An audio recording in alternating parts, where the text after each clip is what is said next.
আসসালামু আলাইকুম প্রিয় ভাই বন্ধুরা, যে যেখান থেকে দেখতেছেন আশা করি ভালো আছেন, ভালো থাকেন। এই যে দেখেন 60 ডিগ্রি রোদ, এই তাপ, কঠিন তাপ, দেখা যায় না, কোনো কিছু দেখা সম্ভব না।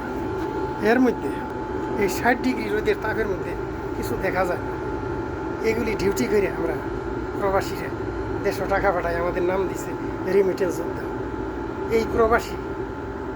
এই প্রবাসীরা নানান ধরনের বিপদে, নানান ধরনের জটিলতার জন্য যে কোনো অফিস আদালতে যাই, 2 আনা মূল্য নাই।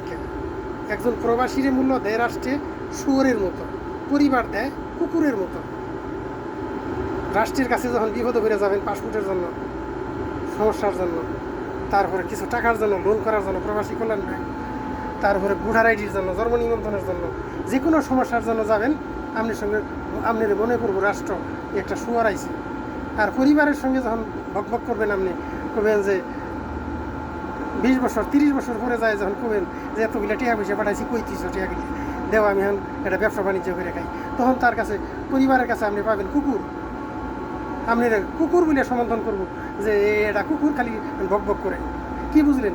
বুঝতেইব আপনার না এই কুলে দাম, না সেই কুলে দাম। একজন প্রবাসীর কোনো কুলেই দাম নেই, না রাষ্ট্রের কাছে, না সমাজের কাছে, না আপনার পরিবারের কাছে।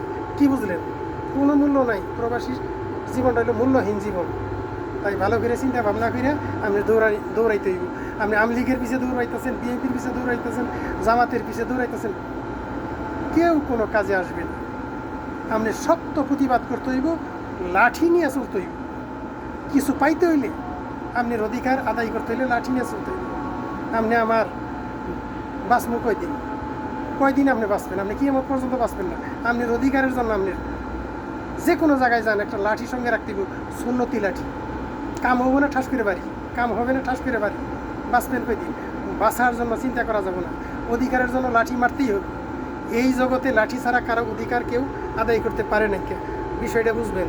আপনি নেতার পিছিয়ে ঘুরতেছেন, নেতা কিন্তু আপনার পিছিয়ে ঘুরবো না, বুঝতেই। নেতা আপনার মনে করবো শুয়োর, আপনার পরিবার মনে করবো এটা কুকুর। ভালো করে বুঝে ভিডিও লাইক দিন, শেয়ার দিবেন।